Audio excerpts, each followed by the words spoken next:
Hello, അപ്പോൾ നാളെ പെരുന്നാളൊക്കെ ആയില്ലേ. അപ്പോൾ ഐശ്വര്യയുടെ ഡ്രസ്സിന് ഞാനൊന്ന് മാച്ചായിട്ടൊരു ഹെയർ ബാൻഡ് ഉണ്ടാക്കി കൊടുക്കാമെന്ന് കരുതി കേട്ടോ. അപ്പോൾ അതിനായിട്ട് felt sheet, red colour felt sheet ഇങ്ങനെ കട്ട് ചെയ്തെടുത്തിട്ടുണ്ട്.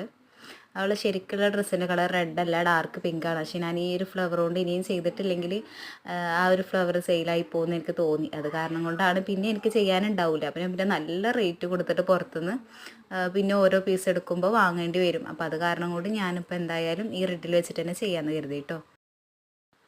അപ്പോൾ ഇതിൻ്റെ ഫുൾ സ്റ്റെപ്പും ഞാൻ ഇതിൽ കറക്റ്റായിട്ട് കൊടുക്കുന്നുണ്ട്. കുറച്ച് സ്പീഡ് കൂട്ടി കൊടുത്തു എന്നേ ഉള്ളൂ കേട്ടോ. അപ്പോൾ ഇങ്ങനെ ഈ പ്ലാസ്റ്റിക്കിൻ്റെ സ്റ്റെമ്മൊക്കെ വരുന്ന നമ്മുടെ ഫ്ലവേഴ്സൊക്കെ അങ്ങനെയാണ് കേട്ടോ ചെയ്യുക. കട്ട് ചെയ്തിട്ട് അരികുരുക്കി കൊടുക്കണം. ഈ രണ്ട് ഭാഗത്തും പശ തേച്ച് കൊടുത്ത് ഒട്ടിക്കുക. അതുപോലെ നടുവിലും പശ തേച്ചിട്ട് നമ്മുടെ ഈ ഒരു റോസ് ഫ്ലവർ വെച്ച് കൊടുക്കുക കേട്ടോ. ഇത്രയേ ഉള്ളൂ പണി. സിമ്പിളായിട്ട് നല്ല ഭംഗിയാണ് കേട്ടോ കാണാൻ.